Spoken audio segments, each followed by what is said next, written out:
Greetings, pen pals. We have a fairly mid-range to low-end steel nib pen from Pelikan today. This is the Pelikan Jazz Elegance. So it's a metal pen with this very nice matte black finish. It's a thin pen, not a particularly long pen. So here it is compared to a Lamy Safari and a Pilot Metropolitan. And as you can see, it's about the same size as these guys, but it's quite a bit thinner and weighs 22 grams. But the finish is actually quite nice. It's sort of a very highly matte black. The end comes to a rounded point. And the top has sort of this cut off angle effect. The clip is pretty nice. It is not a Pelikan bill shaped clip. It's a very different sort of swooping curved clip, but it is spring loaded, which is quite nice. It is a pull to uncap pen, and it does post. And posts very solidly, in fact, and quite nice. I personally think it's short to use unposted. You certainly could, but it's actually comes to a pretty nice length when posted. In terms of branding, it has a cap band, and then it has a Pelikan brand mark and logo fairly prominent on the bottom of the cap, which I actually like quite a bit. In terms of the inside of the cap, it does have a cap liner, and a cap liner is very effective. This is a first time, every time writing pen. This really writes very reliably because that seal works really nice. In terms of the section, it is a smooth metal section that's hourglass shaped and actually quite narrow. So if you're not crazy about skinny pens with narrow sections, this might not be for you, because this does get quite narrow. And this lip here, where the cap snaps on, doesn't really, you can't hardly feel that. The nib is a fairly small nib. Here it is compared to the nib on a Pilot Metropolitan. As you can see, for size purposes, it's right around that size nib. So not a big nib by any means. The nib has just simply the Pelikan logo and a slit and a breather hole, and an uninspiring plastic feed.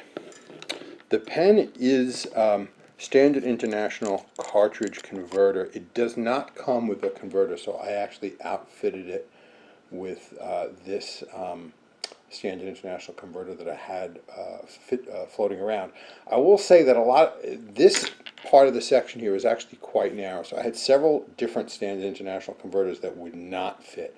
This one did fit, and it was a very snug fit indeed. So keep in mind, you may have a little bit of trouble finding a converter to fit this. But I was able to do so. The other thing is, it came with a long standard international cartridge, so you clearly could fit both a short or a long standard international cartridge in here. The other thing that's interesting about this pen is it's part of a set. It actually came with a matching ballpoint. The ballpoint is pretty much just like the fountain pen in almost every way. It is a bit shorter, and obviously has the end for the ballpoint to retract in and out from. One thing I wasn't particularly thrilled about is, normally when you have a set of pens like this, they usually feature a design element on the top of the pen that you can make a distinction both visually and by feeling when they're in their pocket which one's the fountain pen and which one's the ballpoint. This does not have that. So the tops of the caps are identical, which I think is a little bit unfortunate. Most other brands have some sort of design feature, subtle or otherwise, that you can feel in your pocket which one is which and visually see it. And this, like I said, does not have that. Also, the ballpoint is a twist to unturn ballpoint. A lot of people don't like that because you can do it with one hand, but it's not nearly as ergonomic with one hand as a clicky ballpoint. One nice thing the ballpoint has going for it is it uses standard Parker style cartridges. So if you don't like this Pelikan old school ballpoint that it comes with, you could certainly replace that with any one of a number of gel ink cartridges that are available, or hybrid ink cartridges that are available, or other brands ballpoint cartridges that are available, etc. So that is pretty nice. Although I will say that this Pelikan ballpoint refill actually writes halfway decently. So not much more to say about the ballpoint, but it does complement it pretty well. It was about $20 for the set, which I think is reasonably priced. I'm not sure where Pelikan actually makes these. If these are actually made in Germany, like a lot of higher end Pelikan pens are, or not. Neither the pens nor the packaging had any country of origin information on them that I could find. So I don't know if these are, like, say, made in China or made offshore somewhere, etc. I don't know if these are actually German made or not, but I do think the quality is quite good and quite nice in any case. So that really doesn't matter. And I just have to say, one of the things for some reason I just really like the prominent Pelikan branding. I think really just classes the pen up and makes it look pretty nice. So I think they did a pretty good job with this Pelikan Jazz Elegance. So that is pretty much the pen. But pens were meant to write. And of course you want to see this pen write. And I'm going to show you that right now. Okay, folks, what we have here is a Pelikan Jazz Elegance. And this has a medium steel nib. And I'm really happy with the way this pen writes. It is smooth. It is very reliable. In terms of wetness, I'd say it's just about average, but nice, quite nice. I'm really pleased with the way this writes. I think this is quite a nice writer, and I've been very happy with it. Speaking of being happy with it, one thing that I would really be happy with is if you could like, share, comment, and subscribe.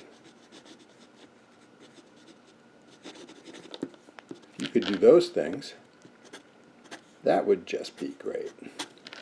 So anyway, this is just a really nice pen. I was actually quite pleasantly surprised. I know this is a pretty low-end pen for Pelikan in the great scheme of things. They make a lot of very high-end pens. Check out a whole bunch of other videos I've done. You can see the M800, the M1005, the M805, the M600, etc.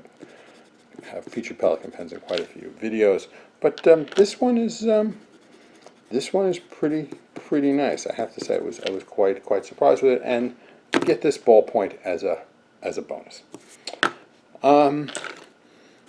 So that's about it for this pen.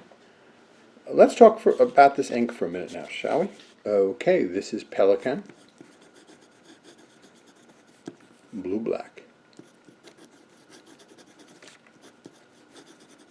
And this is really one of this and Pilot Blue Black are two of my favorite blue black inks. This is really nice blue black. Definitely leans more towards the blue than the black. When you first take a look at this, you go, oh, blue, right? It's not like black and you have to look at it really closely to see the blue. So it definitely leans more towards the blue than the black. A lot of blue blacks lean more towards the black.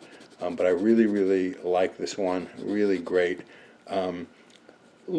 To me, it just reminds me of, very standard blue-ish ink that's in a lot of ballpoints and roll balls, etc. So if you're looking for a very conservative sort of standard ink, you can't do wrong with this one. So this is just a really nice ink. This is part of Pelikan's what they call 4001 line. So this is not like one of their premium inks. This is actually a very reasonably priced ink, just a normal part of Pelikan's product line. And again, really nice, really nice ink. And again, just very sort of basic, conservative, kind of classy ink, and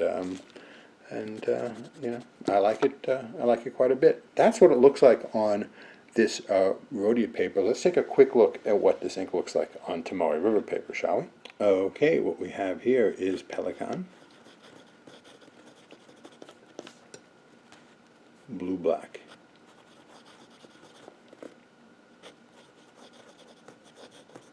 And you definitely get some shading and variation on this Tamari River paper, which makes it look super nice. And again, just a really nice, classy color that I really like a lot. I actually use this ink quite a bit.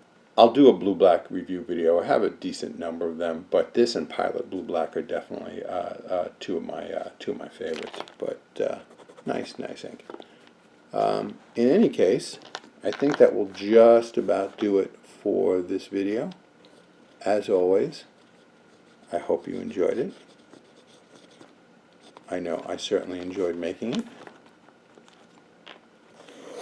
And as always, until we see each other again, have a great day. Bye-bye.